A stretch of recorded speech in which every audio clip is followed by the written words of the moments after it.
What is up? Kevin Hale here. Round of shots on this Sunday night, March 16th, 2025. Doing it tonight with Terry, TB, Doc, Tristan, Davo, Buzz will be joining us soon. Good to see you guys. Hope you've had a good weekend. I know a couple of you, Doc, Tristan, made it to Nashville to talk or to watch the SEC tournament. We're going to recap Kentucky men's, their tournament games. Then we'll get into the brackets. The ladies, I forgot the women's announcement for the brackets doesn't start until actually right now. So we'll have kind of towards the end of the show, we'll see where the ladies are and kind of do a quick recap for them. Streaming live on our, what are we on tonight? YouTube and X. Guys, again, good to see you all. Terry, start with how you doing? Doing well. Thank you for having me. You posted your, I gotta get a little background. You posted your, I guess it's an annual pic of you at the Calipari mansion, right? Yeah, that was 2019 where Ellen yelled at me for being upstairs. That was it Ellen? Oh, yeah, I knew it was something like that. Yeah. Well, you're sitting around there waiting, and Kentucky was the last segment. And so everybody's just sitting there just kind of waiting and waiting and waiting. And I was at the overhang they had at their house and just standing there playing with my phone. And she looked up and said, "Hey, who told you could go up there?" Then everybody looks, and I'm like, were you the only one up there? No, it was me. It was my buddy Sean, from the Idaho trip, and a couple of other people had. It was the overflow. So okay. that is my Selection Sunday memory. You were in the cheap seats, technically, kind of like, right? Yeah, but they had extra food, and she gave us some, so I'll take it. When am I ever going to be at the Kentucky coach's house and get served food? She's like, "Do you want this? You better believe I want some of this." Not too many people can say that. Doc is in the house. Doc, John, how are you, sir? Hey, I'm fine. A little bit basketballed out, if it's possible to be basketballed out. But my goal in going down to Nashville was watch all 15 games, 600 minutes. I'll be honest, I missed a few minutes here and there, but I did essentially hit all 15 games. And boy, you talk about some really good basketball. I can't wait to talk to you guys about it later on. This conference, my goodness. Is 14 a record? Where's Corey Price on that? 14 is a record, isn't it? And we'll talk about that. Doc, free food for the media, right? Yeah, death taxes and the media diving in. It's like a Golden Corral stampede. Every time there's a timeout, anytime in between games, you can expect to see that line grow longer and longer. But it was good. Hey, it's free. We can't complain. Yeah, I mean, you could complain. We're amongst friends here.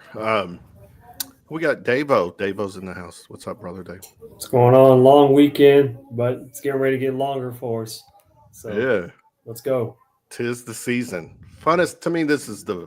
Tristan. This is the funnest time of the year, at least for me. Oh, for sure. This and Christmas, like combined right there for me.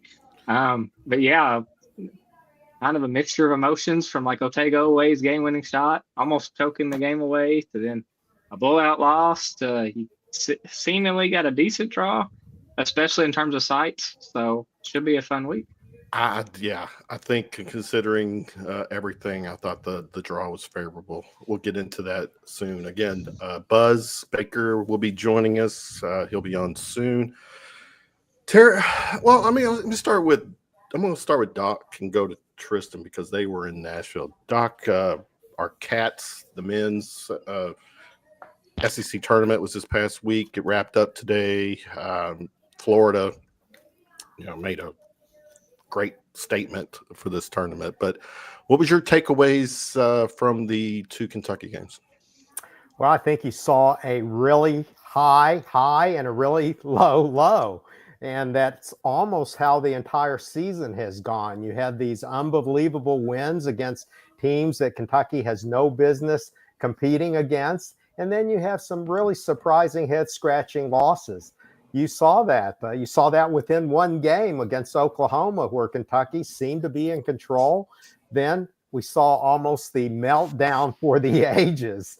The collective breath of all that blue in there, it was really hard to describe. You really had to be there to realize the intense amount of panic that was going on that last 6 seconds of the game. I mean, they were up by 10 with a minute and a half, and then they're down by 1 with 6 seconds left until Owe saves the day. That high and that low was how I would describe the season. But a breath of fresh air, Big Blue Nation coming out in force, the idea that there's hope of actually winning games and advancing, the excitement was there. I was disappointed, obviously, in the next game, but overall, happy for the experience. It's one for the ages. Tristan, what you got? You were there. Talk to us.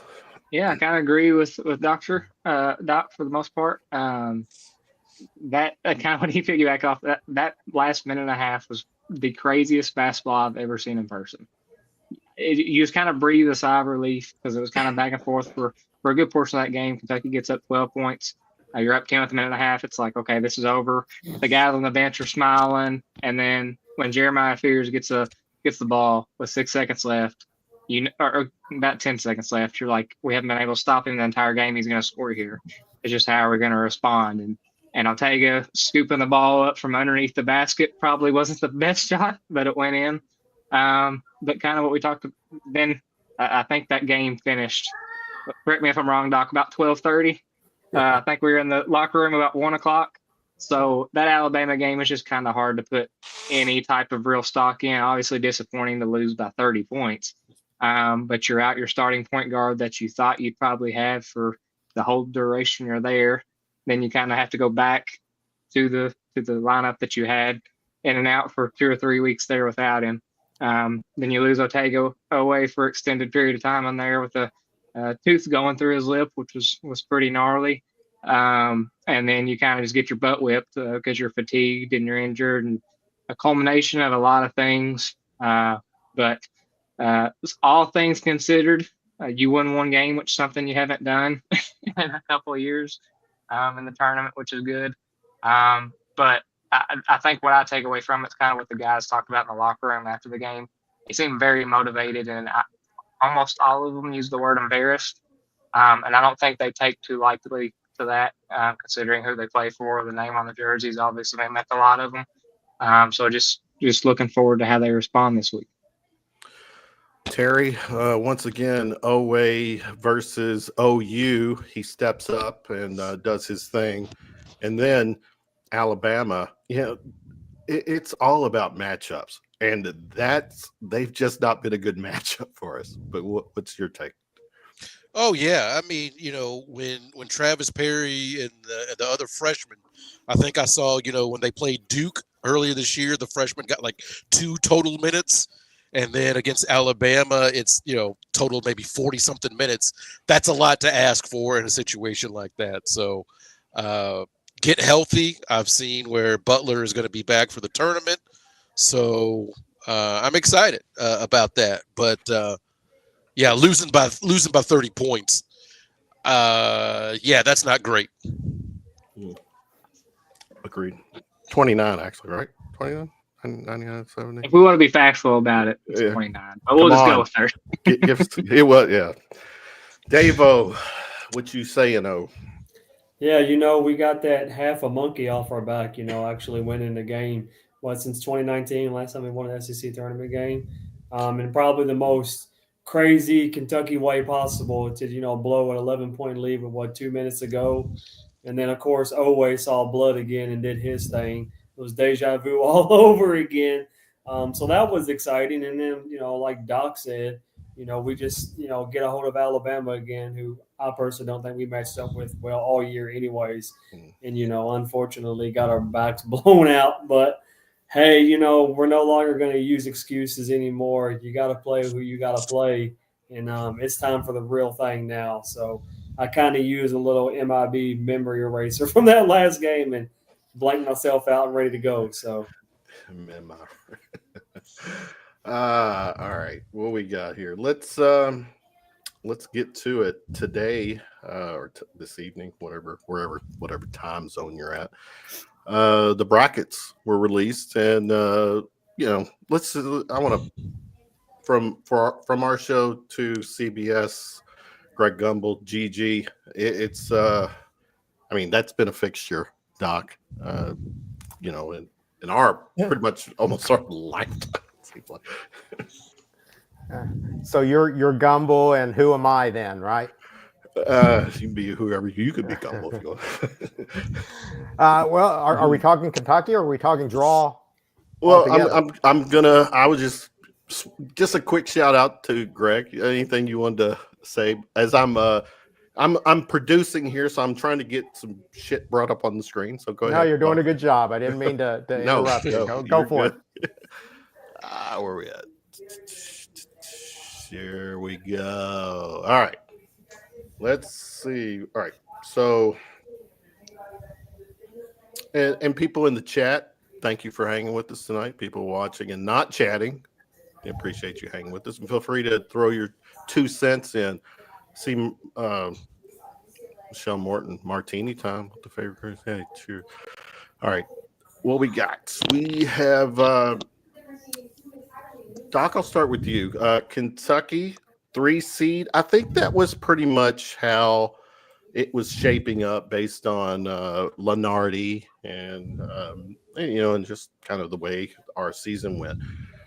We're in the Midwest, playing in Milwaukee. 23rd, that'd be Thursday, right? Thursday game.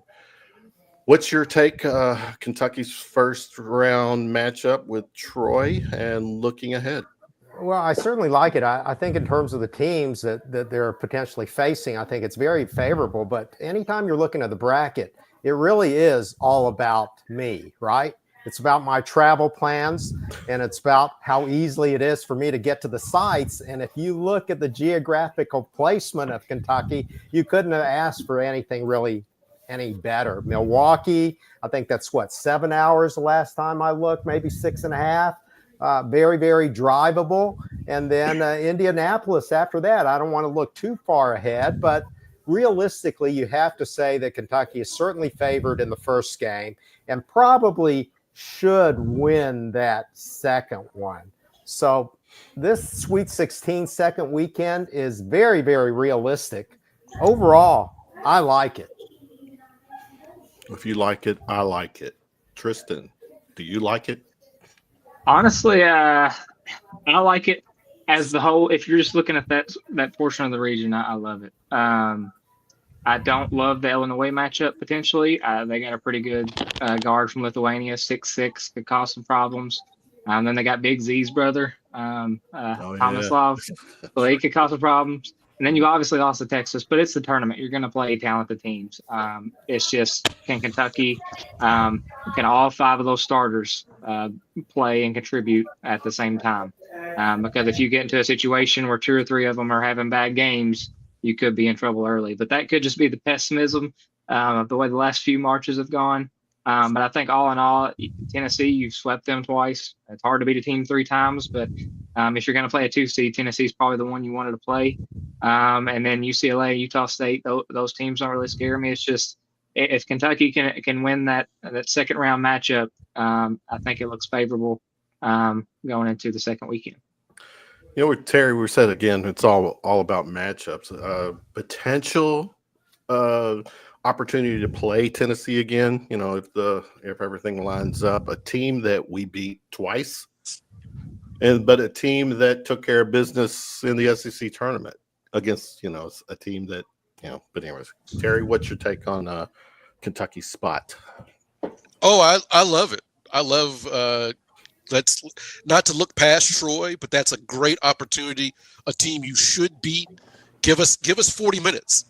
And I think that's going to inform how we look moving forward. How I feel about the team moving forward is how we look that first game, right? Can we get a full 40 minutes, stay in that 10 to 12 range through most of the second half and stay healthy, and then look ahead to, the Illinois, Texas, Xavier matchup. But I love it. At this point in time, you can't duck and dodge.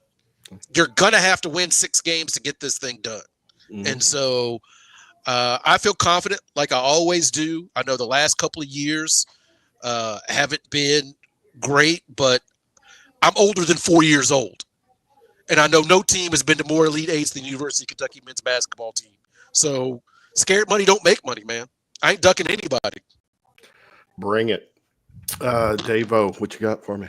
Yeah, I like it. And I'm not looking too far past that Texas Xavier, first 4 matchup as well. I mean, Texas is obviously coming through the same ringer that we came through, and they had that fantastic win that made us play at 11 o'clock at night against Texas A&M in the tournament.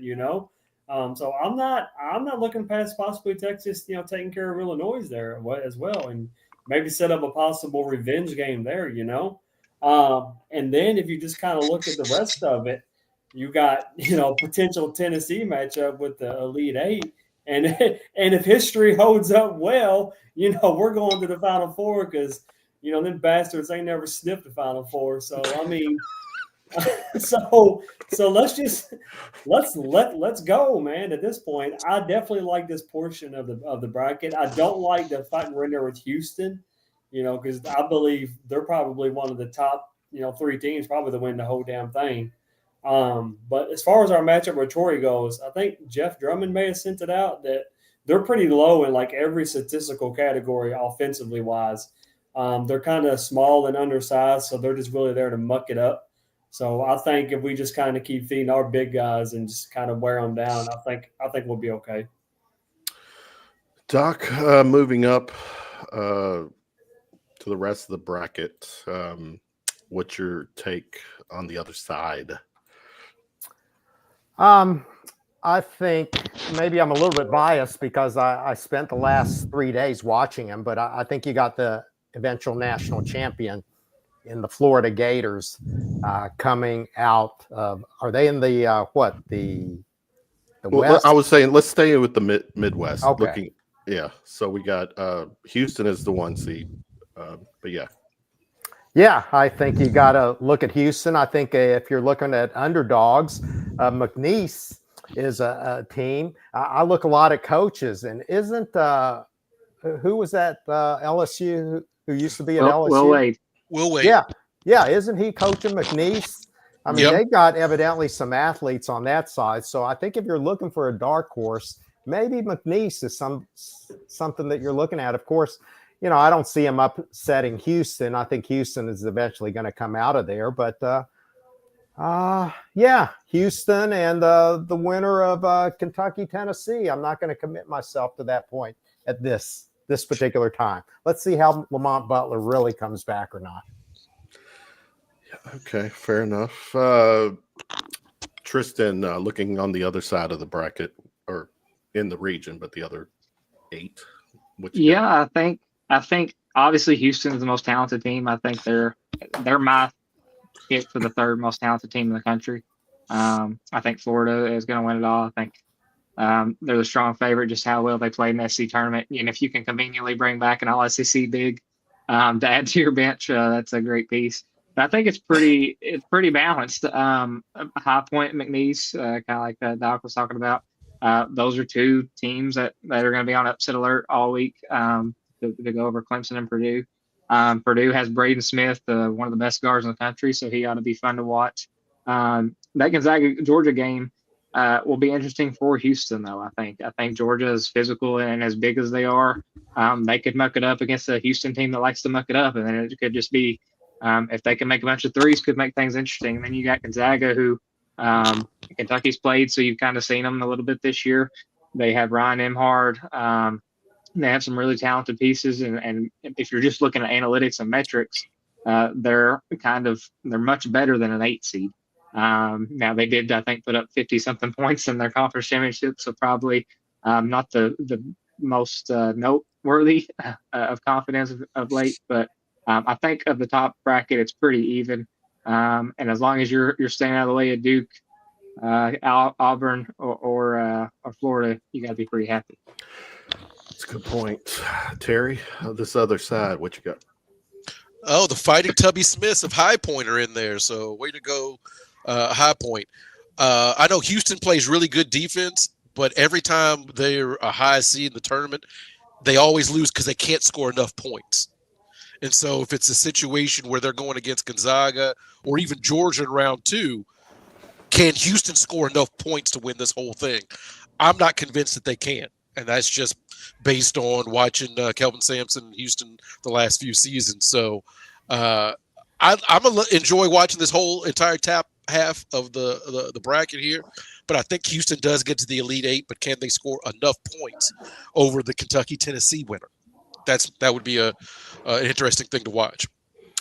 Hey, hold on. There's Georgia. Who we got? Then we got Kentucky. So there's 3 SEC teams in this region.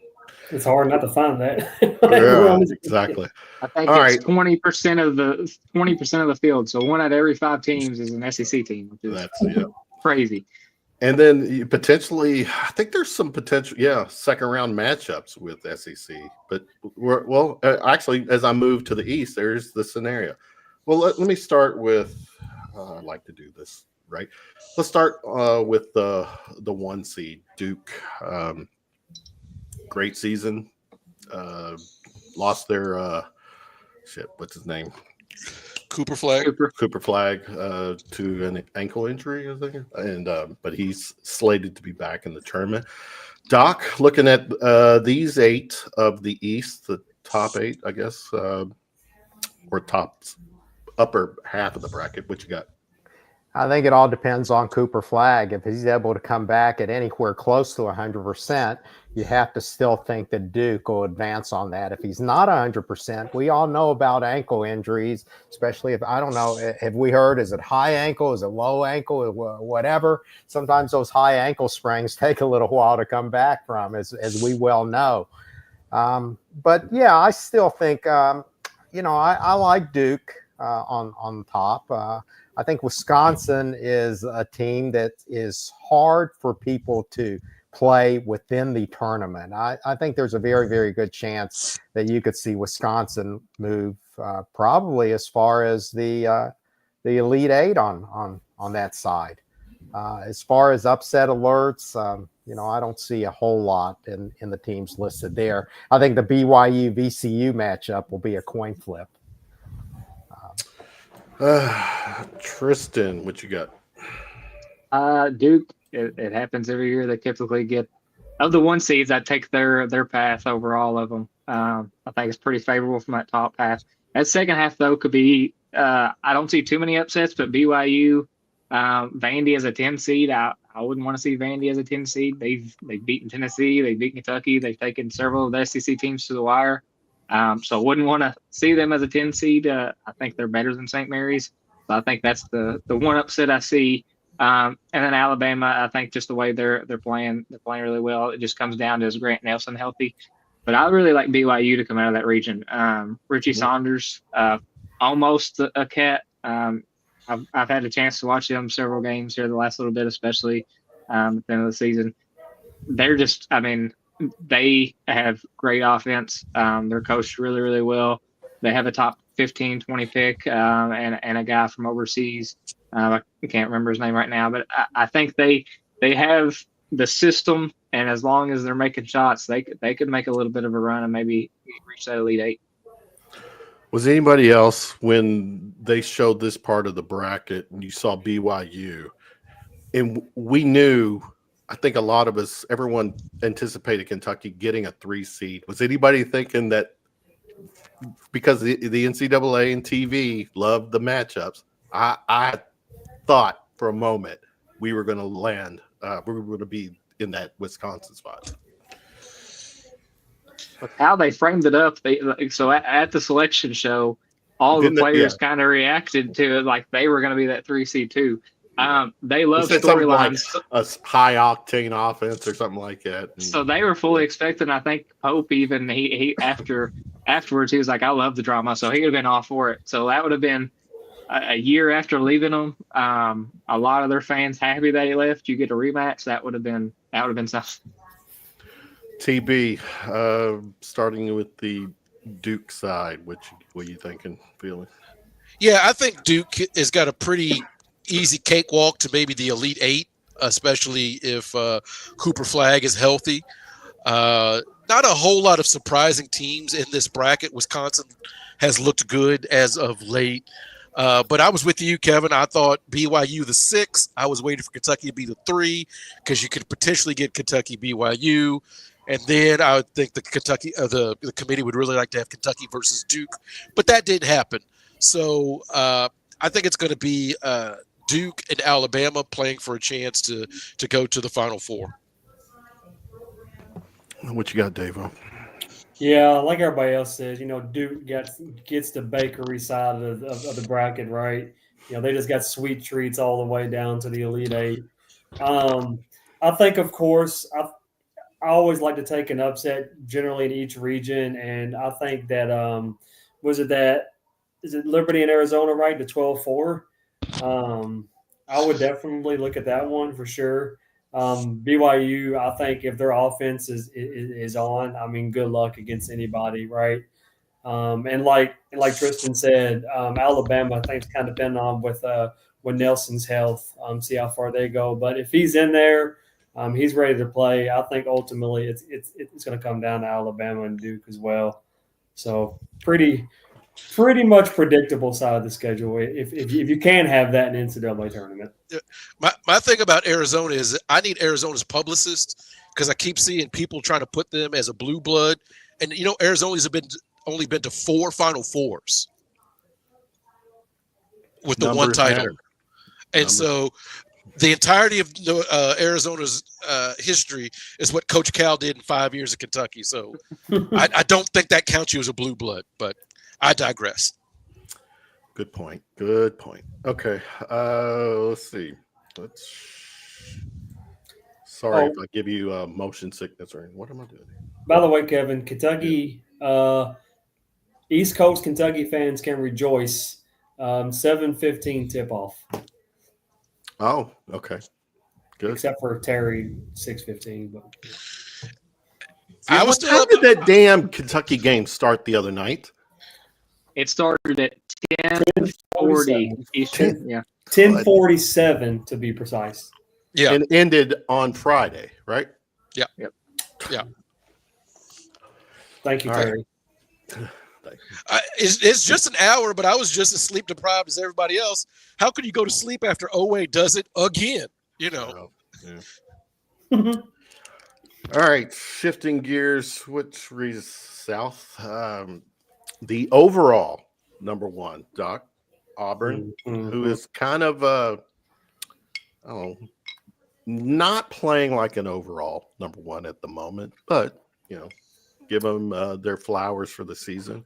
They are the overall number 1. They'll be in Lexington, Rupp Arena, and so what are you saying about?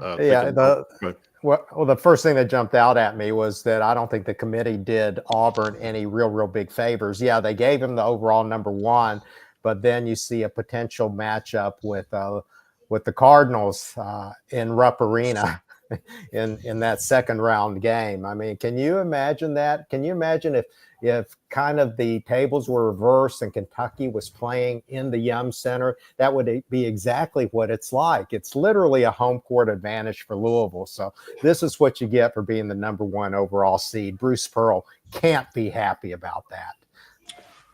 Fair. Tristan, what you got right here? These 8. Yeah, kind of like Doc said, that's a really hard reach part of that bracket. Creighton as a 9 seed. They have Kalkbrenner, one of the best big men in college basketball. He had 50 points earlier this year. That could pose some issues to Auburn. Michigan, Dusty May is one of the Coach of the Year candidates. You got a 12 seed, UC San Diego. I think Ken Palm put out that's the highest 12 seed in his analytics history. And then you got A&M, who's just hot or cold, so you never know with them. But to be the number 1 overall seed, I think I'd rather be Duke on the other side. TB, did Louisville get hosed? Yeah, but I don't care.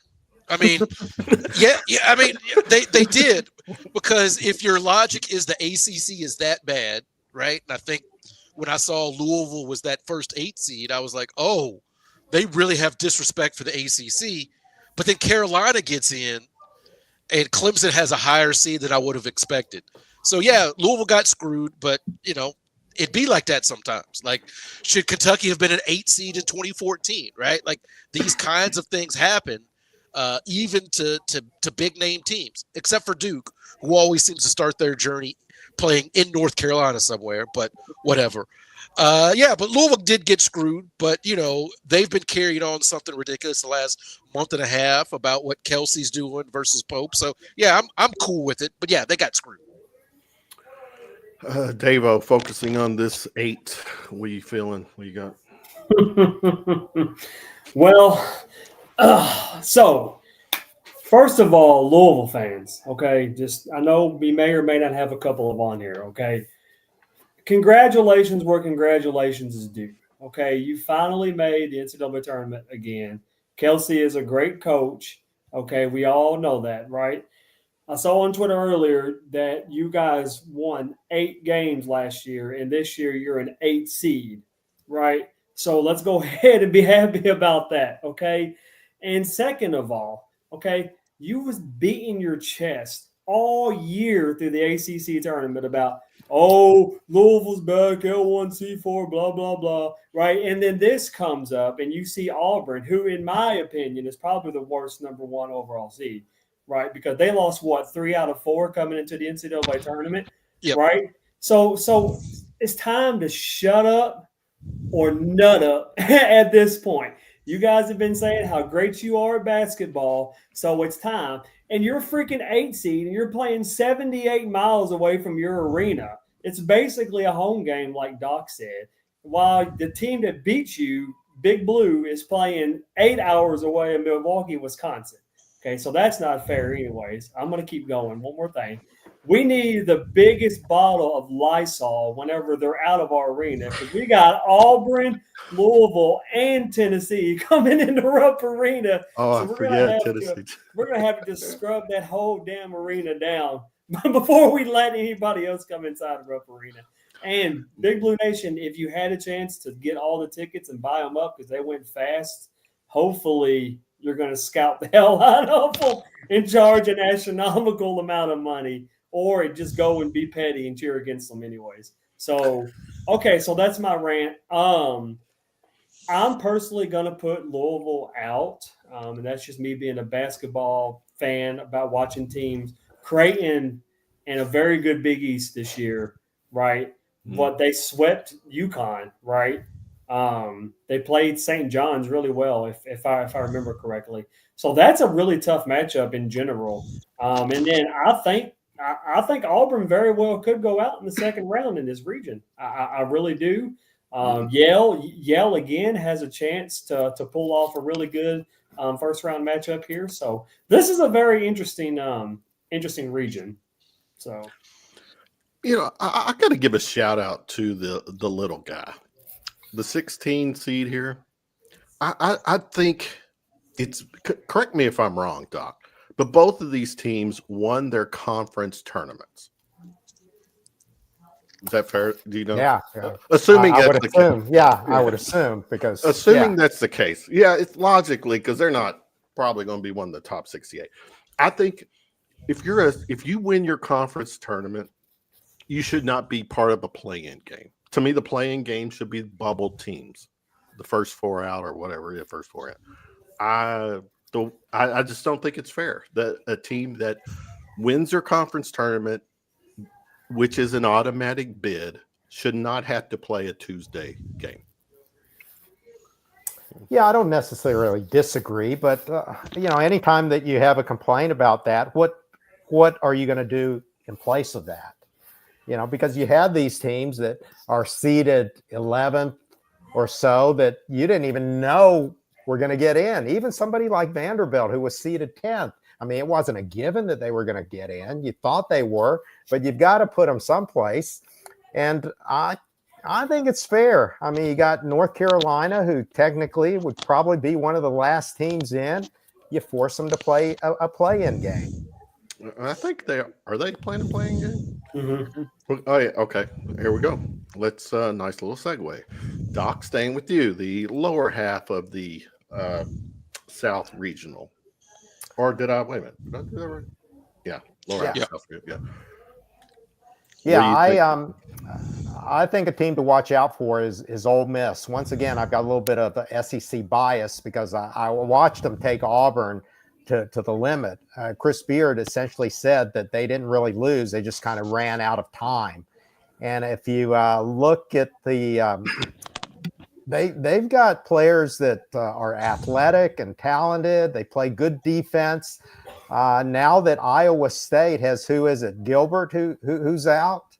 Yep. I think Ole Miss has a real good chance to advance. In fact, I think they could knock off Michigan State. You're going to have Auburn Ole Miss rematch in the Elite Eight. There you go, SEC. It just means more. Doc, what else did Chris Beard say this weekend? Yeah, he was a little bit lacking in confidence, so I felt like that I needed to kind of spur him on a little bit. But we're all good. Good. You know I love you, Doc. Look, he shows up on his own time. Hold it. What the heck does that mean? The show started at 8, but Dude, I just got back, and I'm sure John would say it's because I'm a homer, but I just got back from the exclusive watch party, which took place with Pope and the team. So I could bring you the very latest here. Okay. We're ready. Well, what's the breaking news? Had to say. What is All right. this Beard conversation about? What is it? Doc, No, I just picked Auburn and Ole Miss rematch in the Elite Eight. I think Ole Miss has a very good chance to advance now that Iowa State has kind of come clean and said that Gilbert's not going to be ready for the rest of the tournament. I'm picking Auburn, Ole Miss, in that half of the bracket. I don't think that's what I asked, but that's okay. We'll circle back. So Buzz, we're kind of going through the bracket, but I'll circle back to get your take on Kentucky, and then fill us in on what you got to rub shoulders, throw that in our face. I don't rub shoulders. I've just okay. Or whatever working member of the media. Doc could have been there. I think it's called wearing blue-colored glasses, but I don't see any blue-colored glasses on. So let's go. These are black, Doc. These are black. Okay, let's. Well, while I got you, all the media was invited, not just those of us who were homers. Yeah, some of us were doing some real media coverage at the SEC tournament. It took me a little while to get back. I just rolled in the driveway. Probably not. Other than seeing Tennessee fans with their frowny faces walking out, no, nobody else really cared. Okay, go ahead, Colin. all right, we're Doc or Buzz. I'm gonna give you a chance to kind of throw your 2 cents in on the overall bracket in a little bit, but we're over to the West regional now.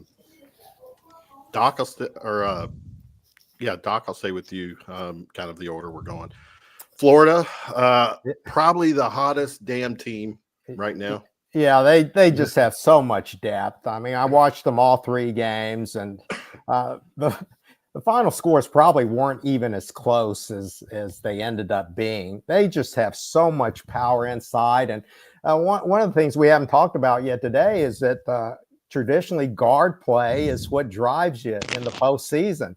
And when you talk about these SEC teams, you saw some really great guard play there with Walter Clayton, with Trey Johnson, Jeremiah Fears, Mark Sears. I think that's part of the reason why the SEC was so head and shoulders above everybody else. I think you're going to continue to see that. With Florida, you combine it with those 3 big guys. They look like they're interchangeable. They just come in and beat the crap out of you. I think Ty Golden is golden this year. You just saw the national championships team playing in Nashville this weekend. Okay, all right. We got Tristan. I'm looking at staying with these 8 of the West. What you got? What you feeling?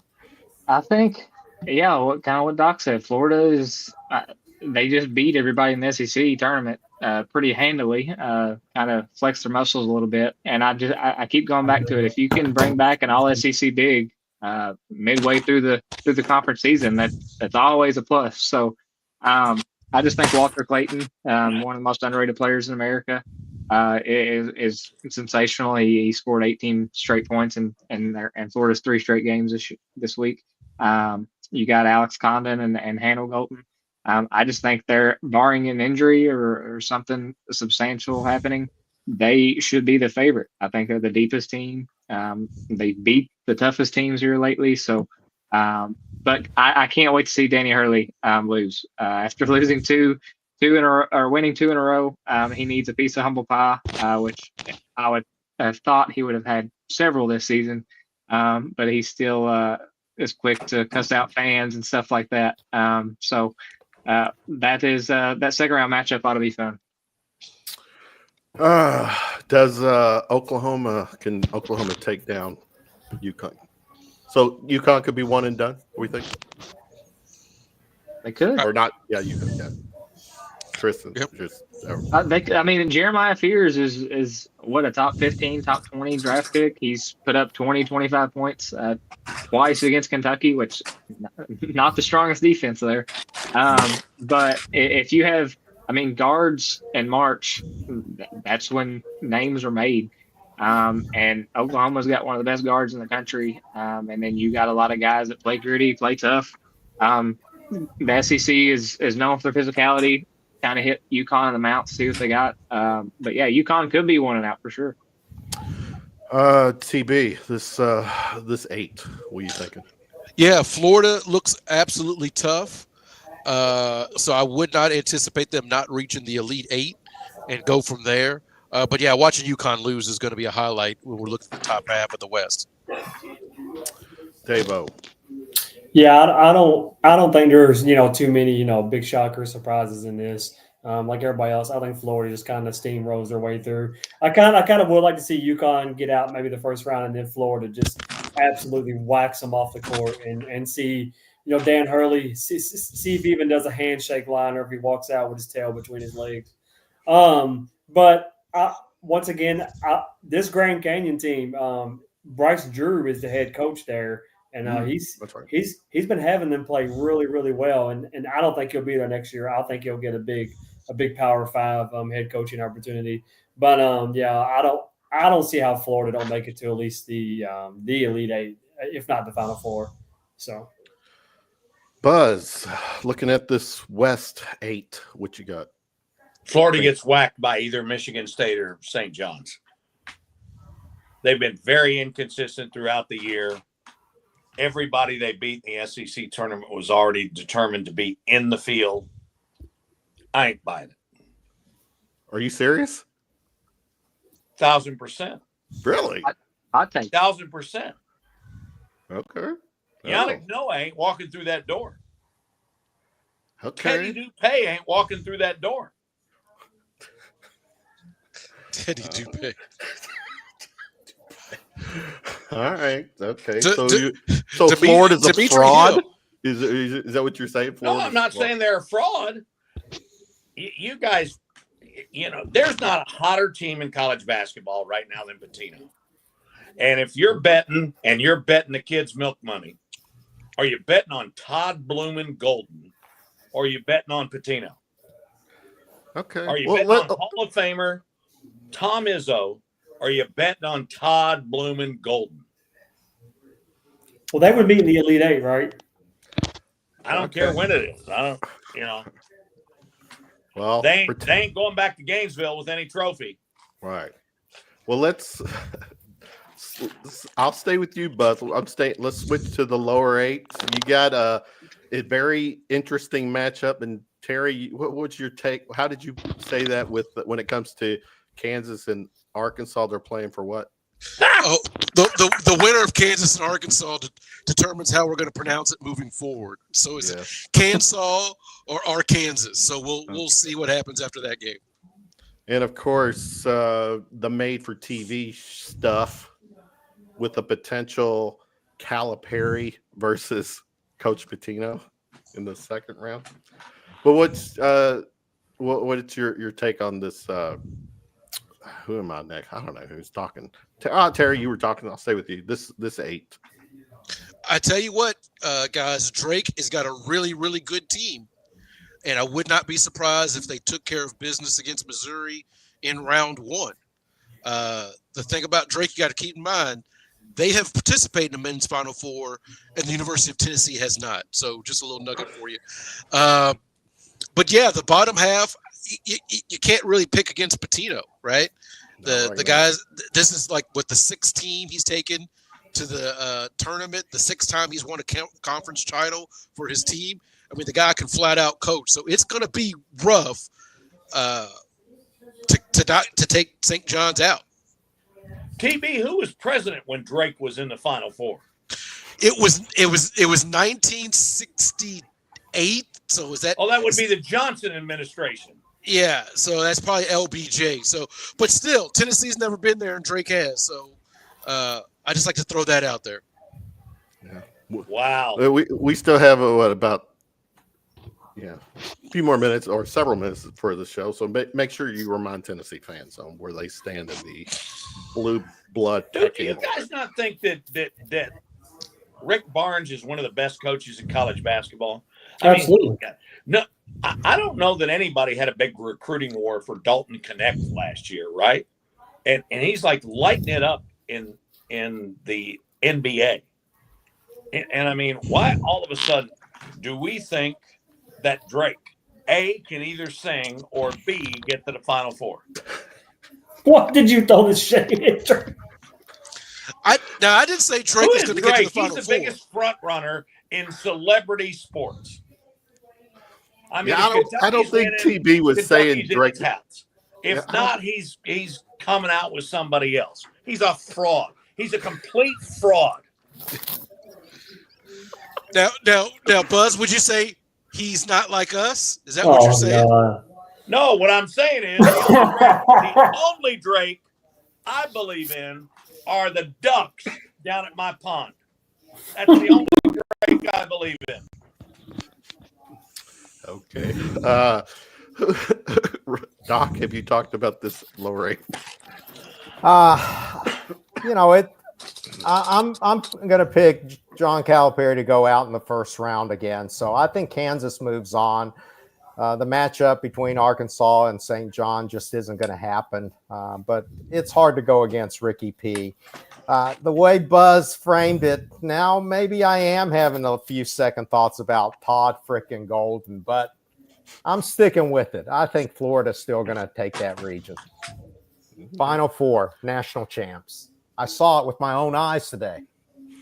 You saw what you saw at the SEC tournament, not in the Final Four. Yeah, SEC, hardest league to get out of, harder to win the conference than it is to win the national championship. That was all I heard the last few weeks coming out. From who, Doc? Everybody. I think I actually heard it on this forum. Oh. I'm just telling you, Doc. All right, I'm running with Golden, man. You heard it here. You're taking Pitino. I'll take Todd Golden. Let's see what happens. See, if I had a producer, I could tell the producer to queue up a previous show just to get quotes, but my budget doesn't allow for that. Okay, Tristan, did you get to say? Have you spoken on this? I think most of what's already been said. To see Cal and Pitino would be great. Kansas and Bill Self, they've been in turmoil all year, so I think they're just ready for this season to be over with too. The story with Arkansas is they're trying to bring back Boogie Fland after not playing for 2 months, which I don't know if it's the best idea when you've probably been playing your best basketball of the season. And then Missouri is inconsistent. Drake, I knew Terry was going to mention Drake. That's going to be a popular upset pick. And then Texas Tech, the way they play defense, man, and the way they've been playing has been impressive. I think that could be that 6 or 11 and that Texas Tech matchup will be a really good game, and that could determine who goes to the Elite Eight out of that. Can I ask a question? And this could cost Tristan his man card. Okay. Is Wow. that a gaming chair he's sitting in? This is one my wife got me. Yeah, she got it on sale. So But it's a gaming, it's a gaming chair. right? It's got arch support. Oh, I'd my recommend it. gosh. I'd recommend it. Wow. This is unbelievable. What's wrong What with chair? the Should chair? you run with Hold a on, guy hold who's on. sitting in a gaming chair? Hold Playing, on. What chair do you what is that recommend, thing? Buzz? Roblox or whatever those kids No, I don't. play. I don't know anything about that. What chair do you recommend, Dave? Dungeons and Dragons. I would go with a good heated recliner. Do you want him to like with his legs out, leaning back? Yes, and I know Hey, some people I in the have furniture business, Tristan. I'm gonna take care of you here. I'm gonna help. Okay, perfect. I'll appreciate it. With his wife's hand coming into the picture, dropping him like a grape or something as he's. All right.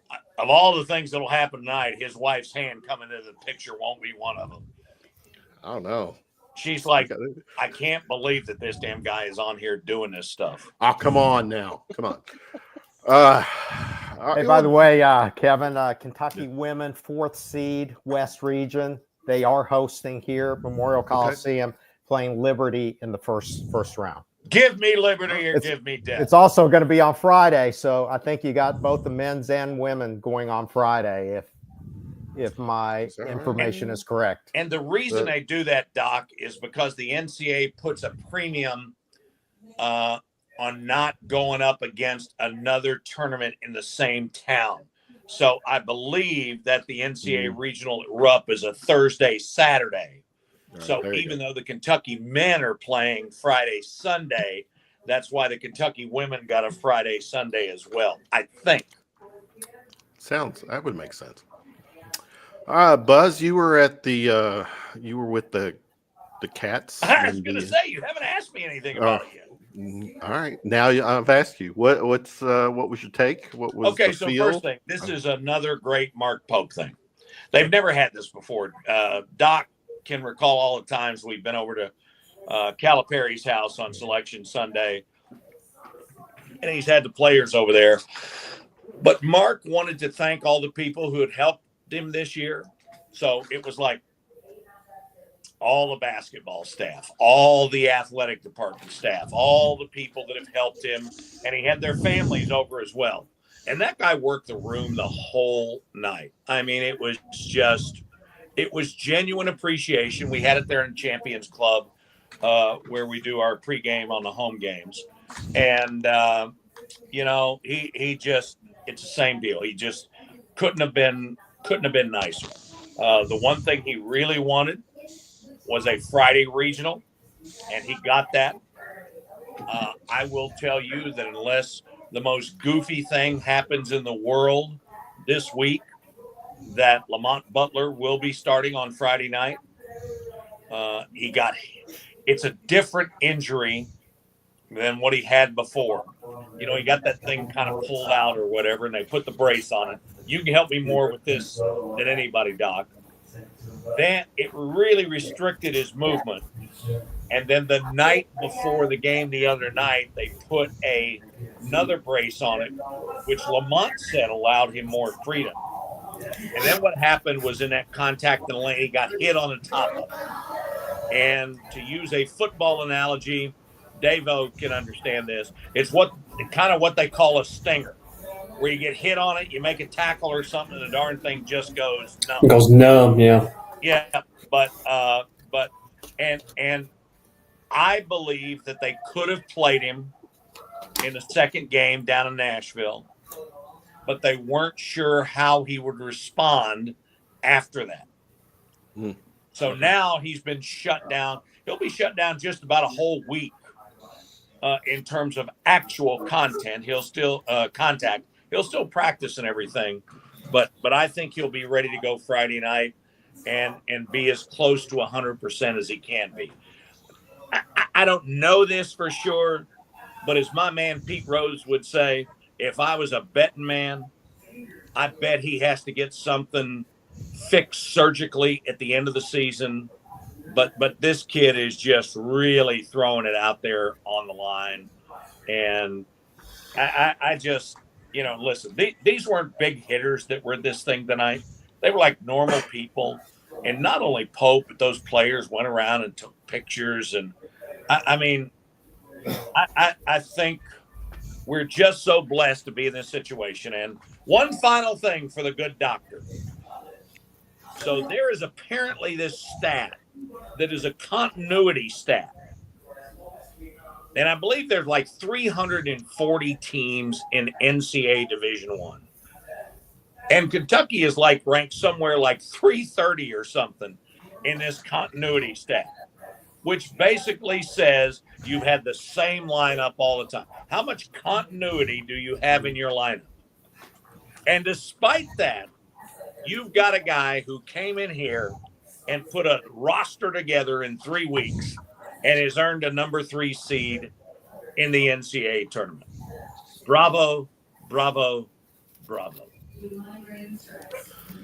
Doc, would you like to respond? Yeah, my only rebuttal to that is that I have never disputed that Pope has worked miracles. Smoke and mirrors, nothing emphasizes that more than watching the talent out there this past week down in Nashville. I mean, there's no way Kentucky, with the lack of continuity that they had, should have been able to stay on the court with any of those teams. They were just much more talented. Now, there's no excuse now for losing by 29 points to Alabama. I don't care how much the talent level disparity is. So, yes, kudos to Pope. He's not Coach of the Year, though. Wow. All right. Okay. Wow. By the way, you do know that my expertise is in teeth, right? I am DMD, not MD. So if you're asking me about shoulders, how the hell do I know what's going on with the shoulder? I know your expertise is there because I saw Chris Beard grit his teeth after one of your incredible questions. Hey, you know, my whole goal in asking that was to get a quote in regard to John Calipari. So, you know, it's not my fault coaches are so thin-skinned that they think that they're actually throwing shade at them. That was not a thin-skinned comment. I mean, you basically said, hey, dude, you just got out of junior high school and now you're coaching against these guys. Admit, how does it feel? I could have phrased it a little bit better. The fact that I said somebody like you was not meant to be derogatory in any way, shape, or form. I was looking specifically for a Calipari comment.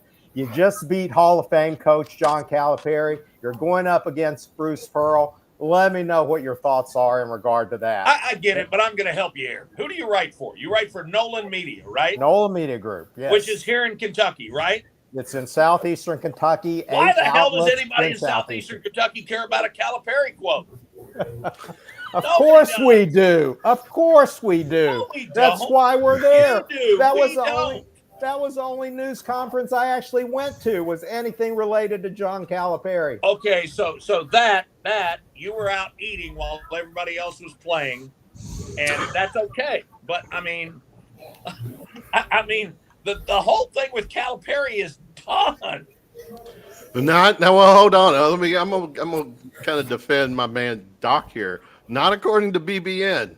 They still got a little bit of a, you know, they don't need a blue chew when it comes to Calipari in Arkansas. I mean, which branch of BBN would that be? Would that be the branch Davidians or a different branch of BBN? Well, I'm going by the social media on Twitter. Oh. Okay, I'm just going by that. I mean, but you got to be better to social media. We've got to lead the way. People look to us to lead the way. We are no better. They are still upset at Reed Sheppard, man. They're still talking about Reed Sheppard right now. The fact that he gave props or some respect. Then he what? That he's making Tristan, you gotta chime in on this. Anytime you mention John Calipari, your click rate goes up. Come on. Yeah. So you're just trying to get clickbait. You're not really doing reporting. You're just trying to get clickbait. I'm trying to help my outlet in any way possible to get the most readers that they possibly can. So would you be deceitful in helping your outlet get more clicks? Well, one man's deceit is just another man's angle, right? We're all looking for different angles. Not the way Davo and I see it. I don't mind a For the soundbite on republic this for show. which it stands, one nation under God, indivisible, with liberty and justice for all. Yeah. Are you sure you don't have those blue colors? You don't even have any glasses on. Where are those blue colors? Black. Okay. Same color as yours. Terry, I haven't heard from you. Digesting all this, give me your take. My take on what on Coach Cal. Obviously, you're going to pay attention to what Coach Cal's doing. I think that's just human nature. Do I agree with it? No. Have I muted John Calipari, Coach Cal, Arkansas on Twitter? Yes, I have, because at some point you have to move on. But I understand that there's going to be people that pay attention to whatever he's doing down there in Arkansas. I'm not one, but I've got no problem with Coach Cal. He did understand the assignment initially, so I got no problem with it. Davo. I mean, Are you one of the people who falls for the clickbait? No, because half of that is behind paywalls anyway. So I don't like to do that. But look, I think after this year, I think the whole Coach Cal thing will, for the most part, kind of slow down.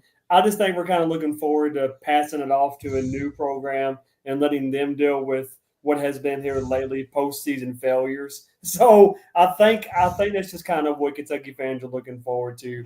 I don't sit here and openly root against Arkansas, except for whenever we played them, obviously. But I could honestly really care less what they do, as long as they don't go further than us this year. So, well, speaking of going further, it's fair to say, Buzz, we've got to win some games. We've got to at least win one. Before you go on, I got to throw this out there too. The fair, comprehensive reporter that I am for the NOLA Media Group, I did actually show up again to Chris Beard's press conference after he lost to Auburn. You got to be there in both good times and bad. And in fairness to him, he did come up to me afterwards, and we had a very, very good conversation. I'm actually a Chris Beard fan now. That's why I picked Ole Miss to advance. Ole Miss and Auburn, Elite Eight. And listen, I appreciate that, but my point is this. The Kentucky fandom doesn't give a rat's rip about Chris Beard or anybody else, Bruce Pearl or anybody else, unless they're getting ready to play them. I mean, if I gave a rat's rip about Chris Beard, I would be on some Auburn fan site. But that was not your initial beef. Your initial beef was with Calipari, and I think you have to definitely put him in a different category. I gave a rat's rip about Calipari, I'd be on some Arkansas fan site. Yeah. I mean, I hope he wins a bunch of games. Do you not see the healthy? I hope everybody is in a good place. I couldn't give a hairy rat's rip about what he's doing on a day-to-day basis, who he's playing, who's injured, who is he recruiting, who came to Arkansas and who didn't. And I would submit to you that all these 6 pictures on here are on here because people care about Kentucky, not about Arkansas, not about Ole Miss, not about any of that stuff. I saw a lot of blue in the stands at 1:00 on Wednesday when Arkansas tipped off against who they play against the South Carolina, a game that should have been nothing, and yet Kentucky fans were sitting there watching. That's because most of them had to buy full books to the tournament. Do you not see that he's blind? The guy is absolutely blind. You're on Twitter. You're on social media. Do you not see that BBN? There's a good percentage of them that still, have a whether it's Are for you good asking reason. me that question, Kev? Yeah. There is a What percentage? How do you understand? If you see 25 tweets, 25 tweets out of how many? help me out, guys. I mean, when you see I- it, here's I'm not here's helping what- your ass out. Hang on a second. I don't I want it. interact with any of them, but Let's say you there's guys see. 25 or 50 tweets out of what? 1,000 tweets? I won't help you out in the sense that, like, I agree in the sentiment of Terry and Buzz saying Kentucky's Kentucky. He was part of the story that's gotten us to the year 2025. You got to move on at some point. Completely agree with that sentiment. But there are notable, whether you want to call them parody accounts, just if you're just talking social media focused, Well, there are hold parody on. accounts. How is a parody account notable? It's a fake account. I'm with you, but it gets into things like Somebody there was doesn't have the cojones to put their own name on it.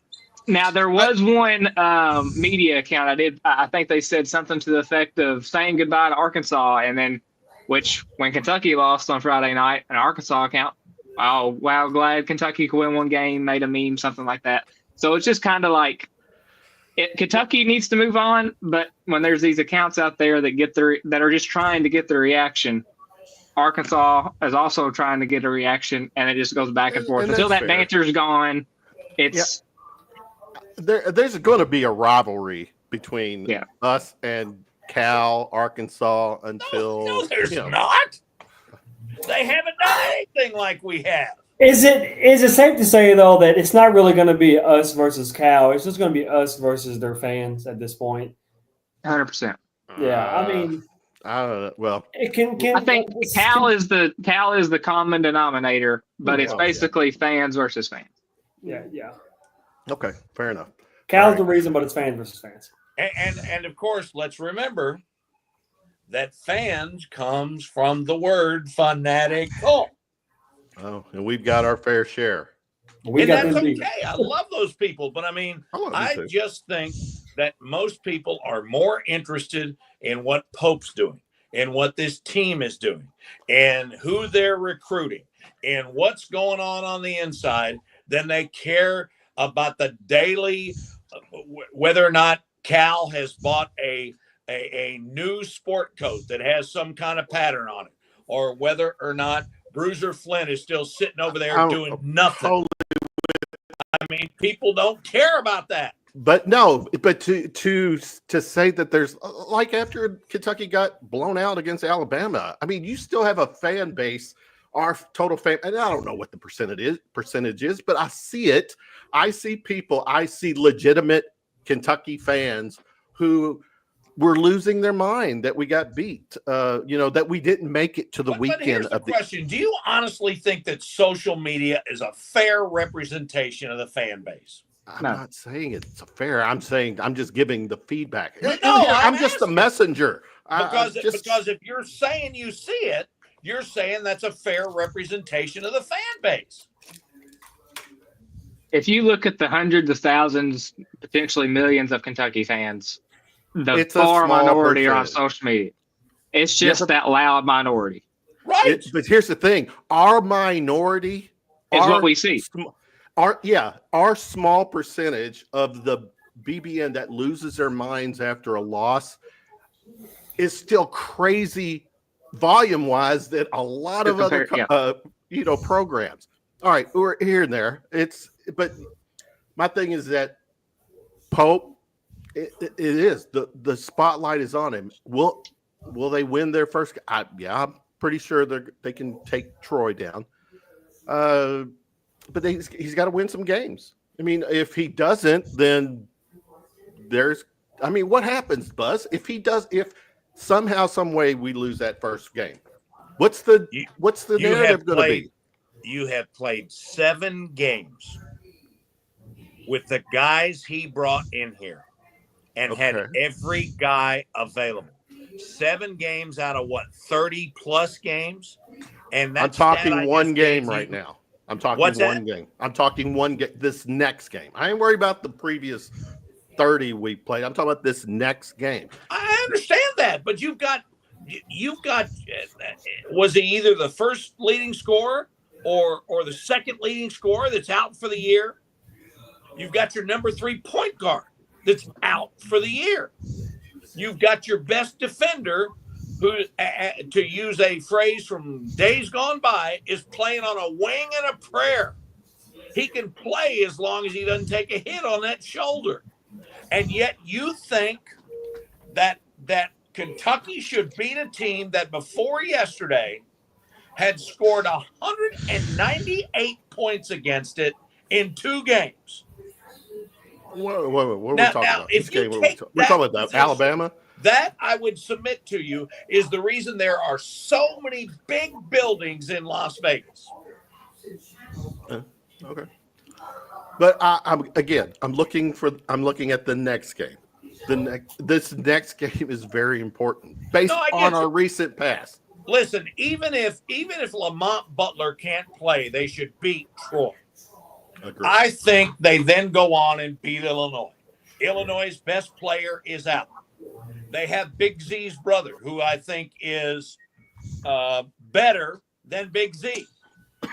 Orlando Antigua, who was here as an assistant coach, went back to Illinois as an assistant coach, so he is intimately familiar with the people on this team.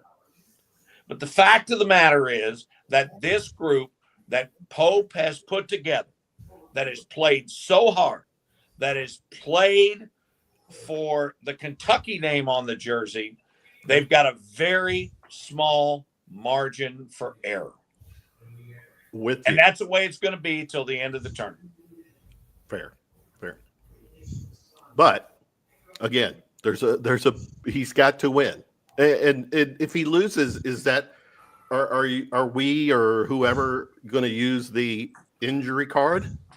That he doesn't have a full lineup. You're not using the injury card, but listen, only 3 times in NCAA history. Am I right about this?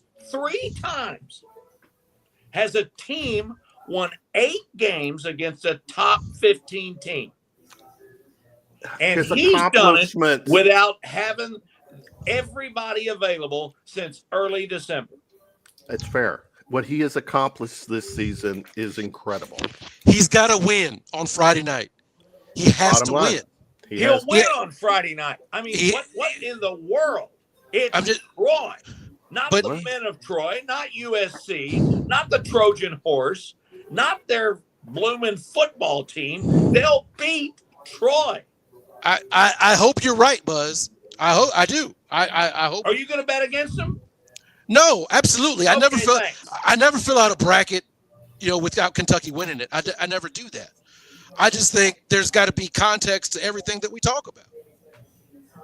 Okay. I mean, if I've seen where this is like the 4th or 5th year in a row we've had a major injury, right? Is somebody back me up? We've had people miss time. It's 4 season-ending injuries in the last 5 years. So we've had 4. It's different every time. Yeah, I got you. All I'm saying is Kentucky should never lose by 30 points in the SEC tournament. I'm asking, when are we going to stop grading on a curve? That's all I'm asking. Nobody's grading on a curve. That is such BS. Well, I mean, I'm full of it then, because if context, yes, you are. If context matters, then context needs to matter all the time. I'm going to try to help steer this conversation. If the standard is the standard, if we are Kentucky, then we should be Kentucky and never lose. What is the standard? I don't know. People keep telling me. Well, then don't say it's the standard if you don't know what it is. I got you. You either know what it is or you don't. It ain't losing in the first round. First round what? First round of the NCAA tournament. They haven't lost in the first round. Calipari has. That's what I'm saying. I hope for everybody's sake that Pope wins on Friday. Okay. Hope for Pope. How was the cross this week? I think what gives fans worry is that it's not just what Cal's experience has been. It comes back to what people were worried about when we hired Pope. He's not had an NCAA tournament win. He lost in an upset last year as a 6 seed at BYU. So it just gives people pause. You've had what's happened the last 3 or 4 years for Kentucky, and then you bring in a coach. As successful as he's been in the regular season, that doesn't guarantee you nothing in the postseason. And to be and you can take it, Kentucky, as quote Terry, what he says, Kentucky is Kentucky. It's the standard. The standard has to be more than you got to make it out of the first weekend. I'm not saying this team has to, depending on what happened, but you can't lose to Troy. And I don't think they will. I think that's just us being worrisome. That second weekend against Illinois and Texas, that's a different story, just kind of based on matchup, and they got some talented players. It's not the second weekend. It's the second game of the first second weekend. game. Yeah, correct. But I think people, you can't just be like Calipari, who's the last few years when he's gotten eliminated early. You can't say March matters when you're losing in the first round and then say, oh, the regular season was so successful. We had Reed Shepherd and Rob Dillingham do all these feats in the regular season coming off the bench. They were top 10 picks. That doesn't matter when you're losing in the first round. All right. Okay. Kev, you got it. You got to grab the damn wheel and put this thing back in between the lines. I mean, this is the darndest thing I've ever seen in my life. And it's on you. It's your show. It's on you. Yeah, we were doing fine until Buzz Baker stepped in. Until I And we were moving down these brackets. We were knocking them off, giving everybody some good information, upsets. Until Buzz I Baker steps in here. and given the altar call that needs to be given every week. Until you started pumping that sunshine. You know, Mark Pope, I mean, this monkey on his back is pretty big. Until you win that tournament game, there's a ton of people that are out there just waiting to pounce. If he wins Friday night, you'll say he's coach of the year. No, I will not say he's coach of the year. What will you say? What will you say? I anticipate him winning. We'll say he's 1-0 as a head coach at Kentucky. What will you say? I think he's done a Will wonderful you say job. This is an incredibly successful first season for a coach who got the job late and put a roster together at the last minute. And dealt with all these injuries and competed in the toughest conference in the history of college basketball and came through as a number 6 seed, unscathed, won a game. He's done great. Okay. Overachieved. He's the number 3 seed in the NCAA tournament. He is not coach of the year material, though. Okay. All right. I'm done. Kev. I'm done. I'll pray for you guys. Thank God for Davo. I mean, he is a voice of reason in all this stuff. Okay. I mean, I'm going to go and work as hard as I can to make sure that he is the mayor of Shelbyville. Because people need more common sense like this in our lives. Okay. This is now. Look, in fairness, would it be this? I tell you what, I would not do a show if all 6 of us was, looking through blue lenses. I need this flavor. So.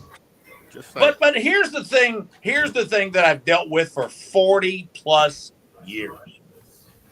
And if you disagree with anybody, 41, the easiest thing to do is say you're looking at it through blue-colored glasses. Nobody ever says, "Okay, that's your opinion. I disagree with it." Okay, it's just like politics. It is opinion. If people can't beat you by bringing up a better point, they start name calling. And that's what this stuff is. If you got stats, bring your stats out. I tried to have Corey come. If you don't, then just say, okay, that's your opinion. I don't agree with it. I mean, my nephew Logan, he's talking about this stuff last night. We're sitting at the girls' Sweet 16, and he can't understand why some people are banging on Pope. I mean, this guy who was here before, while he did some wonderful things, the last run that he was here, it didn't work. It didn't come close to working. And it didn't come close to working while we were paying him $9 million a year. Okay, I concur. The last 5 years weren't. Last 5, they won in 2012, right? Well, what was it? What was the last? Terry, help me out. In his first 10 years, in year 10, Was it 12, Terry? How Yeah, was- 2012 was when they won. Yeah. The 38-1 team went to 2015. And then he kept the Harrison dudes in 2015 over to Indianapolis. And if you bring, Euless and who's the other guard? Booker. You bring them in and you boat race those guys. It's possible. It's possible. No, it's probable. It's not possible. Well, there's a whole edit of Devin Booker being beat on defense from that 202014. Yeah, I was going to say Booker wasn't exactly okay, but he's going to score. I don't maybe, but he wasn't shooting. Argument. He wasn't shooting at a high percentage. Tubby didn't recruit Chris Lofton because he thought people were going to post him up. All right, post him up and then let him score 50. Yeah, Dave Baker is just a very interesting case study. I'm sitting here looking at him and wondering, all right, blue-colored glasses. I don't think I've ever seen you or heard you say anything remotely even negative, the least bit negative about Mark. I mean, are you not concerned at all about the specific lapses in several of the games this year in which it looked like the team just completely collapsed? To me, that's not Coach of the Year material. I mean, there are some things that have happened during this year that he needs to address. He needs to come to a decision about how he wants to put a roster together. And whether that's with freshmen, a combination of freshmen and transfers, I don't know how you do that. I'm not solved on that. But Pitino, a couple of weeks ago, was asked, what would you do if a 5-star wanted to come and play for you? And he said, I'd say no. Because you're not going to win with freshmen now with all these older guys playing. So that's going to be where the rubber meets the road. Yeah, I guess this is a bad year to compare it to, but when you look at all these other teams in the SEC, you say, hey, they've done pretty well with their rosters. Kentucky, their standards, they need to be there. But in fairness, Alabama got like 5 fifth-year seniors. Okay, but that's Right? that's the rule. Worked. But they can. But here's the thing: we can't look at. Let's stay in the moment. What Pope has done this season, we all agree, has been amazing.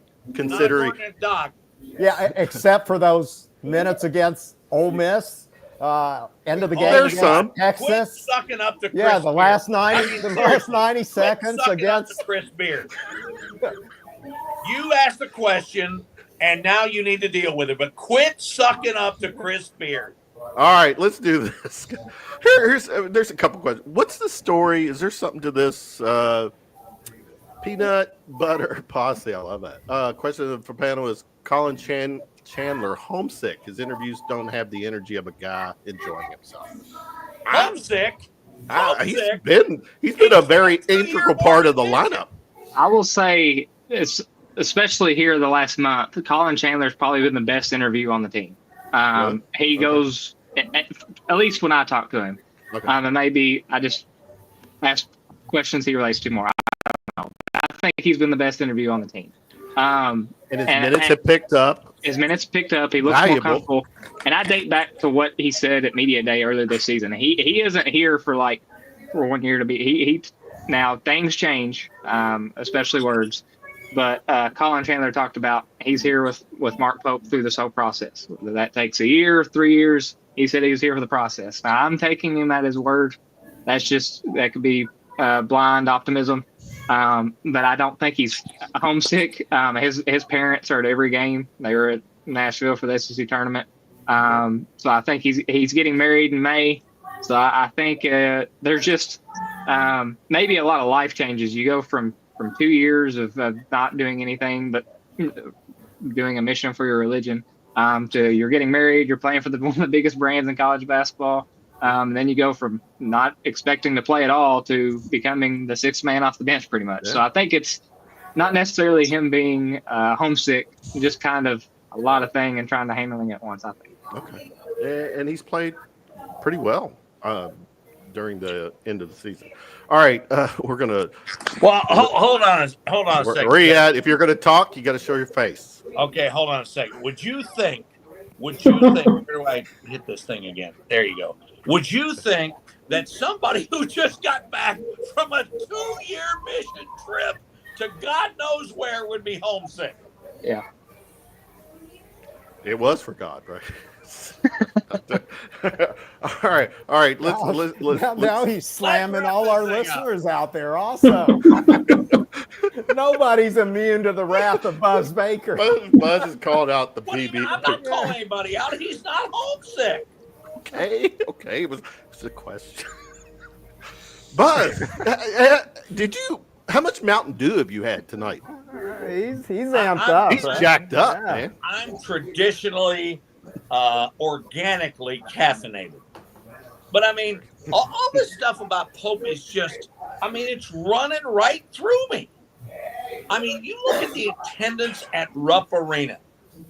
You look at the overall fan base feeling, not the nutburgers on social media. Full disclosure. Overwhelmingly like, thank you. Full disclosure, guys. As the host of this show, and knowing that this topic is sensitive, I'm gonna keep bringing it up because I got Dave on one side, Buzz on one side, I got Doc on the other, I got Terry. His views are, Davo is kind of in the middle, or maybe Davo and I are on the same place. Okay, maybe. We are the voice of reason on this damn show. And then we got Tristan, who's young and handsome, and just here for the looks. We got has a gaming chair. And Hey, connect me with your furniture guy. We'll see if we can work out. I'm sitting hands free right now. Okay. All right. As we're wrapping this up, who's the Final Four? Doc, who's your right now? It's just as of right now. Who's your Final Four? I've got Auburn. See, I also kissed up to Bruce Pearl during that time. Do you have Ole Miss too? I've got Florida. I have Tennessee, 3 SEC teams, and then I've got Wisconsin in there. Wisconsin. Tennessee. God in heaven. Doc. God help me, Davo. Wisconsin.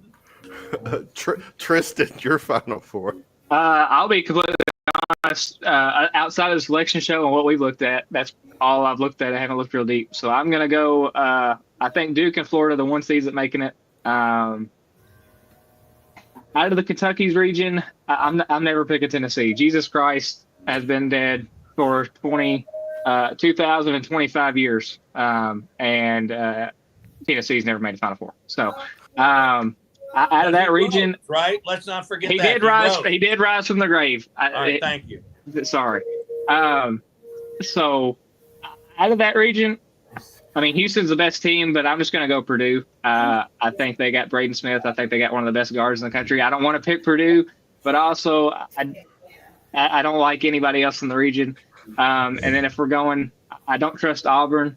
Not picking. I think Michigan or Michigan State comes out of the South. Dusty May done a great job. So one of those two, but toss up. I'll say Michigan State.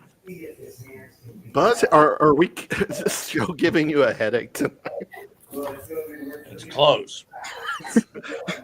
TB, your Final Four as of this moment.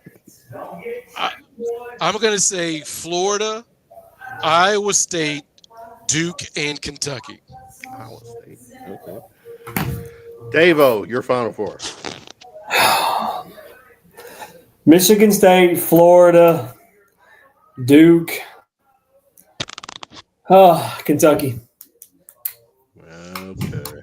Only if we end up playing Tennessee, because they're never going to make it to any Final Four ever.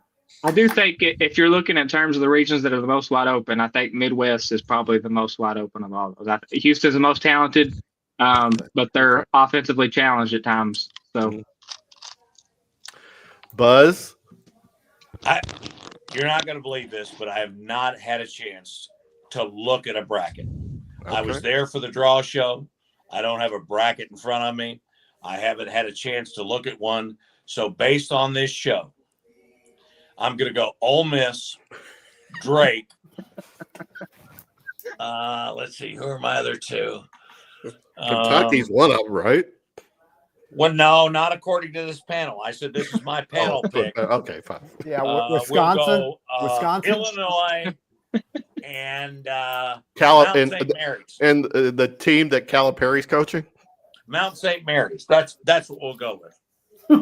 Because that's what everybody says on Twitter. A 16 seed going to the Final Four, that would. And of course, as we know, everything that everybody says on Twitter is the gospel. Not everybody. Not everybody. And I have to give a shout. I have to say this, and this is something that is. This is the day and age that we live in. Oh, where, Lord. Yeah, well, we've talked about God, Lord, too. But here's the other thing. Well, there was a interview after Indiana lost their conference tournament game. One of their players talked about how all their fans, their fan base, he's specific, this is him talking, going into their DMs, making threats, death threats, and all They're this. nutbags. I mean, well, I don't know if there's probably at least one or two in our fan base that would do that. They go at players and fans. Sure, but the majority of Indiana fans, they're not nearly as good as they think they are. I implore any of those keyboard cowboys to please go up to one of these players who are, some of these are kind of almost world-class athletes because of what they do, their conditioning. Say that shit to their face. They'll get their jaw rocked. Oh, it would be so glorious. My favorite is Deion Walker 2 years ago at Louisville. Him and some fans that was pretty interesting. Imagine a 6'7", 300-pound linebacker. I haven't heard this story. What was this? So going back into the tunnel, this was after Kentucky won. Obviously, I think it was they won in the last minute. So exciting finish. And then at the top deck, you have he was probably, I'm not the tallest. I'm 5'9", so I'm not the tallest man. This man looks shorter than me, so maybe 5'5", 5'6", just hurling anything obscene that you could imagine at Deion Walker. And I think but not a Kentucky fan. No, Louisville. So I'm not gonna say our own fan base, but kind of what Davo's getting face to face. You get humbled a little bit. Yeah. All right, guys, good stuff tonight. I think this is great stuff. And Buzz, don't be a party pooper. You keep hanging out with us, even though some people don't agree with what you're saying. Well, that's okay. I mean, I don't mind being that person. I want you to be that person. Shall set you free. And every week we will have an altar call here for those of you who have been tugged, for those of you who have been betrayed by some serpent saying he's bringing you the truth. But I will continue to be here and wave the flag for truth, justice, and the American way. With great power. And what's that line? You're the gospel according to Buzz Becker. All right, we'll do that. Good stuff, guys. Let's do this final shots. Doc, give me your final take of the night. Once again, I am extremely biased because I spent all that time. I'm kind of goggle-eyed and my brain is mush, but the state of the union with college basketball is good. Based on the games out there on the court, I think as long as the product is good, the people will come. So all these distractions about NIL, transfer portal, whatever, the game's going to hell in a handbasket. Yeah, it may be true off the court, but if you keep the game action like I saw this week in Nashville, then everything's going to be fine. I love this game. It is great. I know. I just need ESPN, every channel who's showing games now to start scheduling especially if there's a tournament game or TV game. The next game cannot start until 2.5 hours after the game. Never happened. Never happened. I know. I mean, games are. I mean, with the replay. Yeah. Okay. Tristan, final shot, sir. Shout out to the selection committee. I wanted Milwaukee and I wanted Indianapolis. We got those. We can drive to both. Don't have to go up on a flight, get a red eye or nothing. So happy to be staying close, I guess. Let's just make a run. So you'll be traveling, right? Doc, you're Yep. traveling too, right? Yes, I will be. All right. Selfishly, we love this draw. TB, final shot, sir. As I've been doing the last couple of weeks, shout out to the Aurora girls, Aurora University women's lacrosse team. My youngest got her first penalty because she knocked a girl down with a pretty strong check. They had been jostling for most of the game, and my youngest said, "I've had enough," and that was a good thing. Proud papa. Don't let them push you around, baby girl. What is Aurora's record, TB? Right now they're 2-5, but they So do you feel that coach is on the hot seat? I mean, do you think he's underperformed? Do you think the fan base is on social media right now saying we need to get rid of this person? It's possible. Do you have a fake account where your screen name is Aurora Lacrosse Fan for Life, and you're on there killing this person? No, I'm just watching. I'm watching for fun now, but I do get a little intense. You know, when it's your kid out there, I support that. Intense. Davo, final shot, sir. Oh, okay. So I did a St. Patrick's Day party yesterday, and we I'm trying to get too emotional here. I'm gonna show it to you real quick. See this right here? Yep. That's a St. Patrick's Day nutcracker. That was my grandparent. My last grandparent that I had just lost 6 months ago. And she was a nutcracker fanatic, and going through the estate for the last time, my mom came across this nutcracker, and the very next day I was doing this event. So I talked to the organizer to see if we can raffle off this nutcracker for my grandma's favorite charity, which is called Hale's Closet, which has been 19 years now. And Hale's Closet goes to all children who are unfortunate and stuff and doesn't get Christmases and stuff like that. And we raffled this $45 nutcracker. In an hour and a half, we raised $450 for this charity. So shout out to all my people in Bullitt County for your generosity. We delivered that money today to the organizers of Hale's Closet, and they were in complete tears.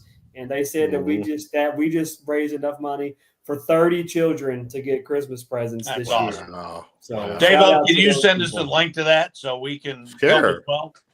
I will share the link to you guys for Hale's Closet so you guys can read all up about it. Put it in the post too.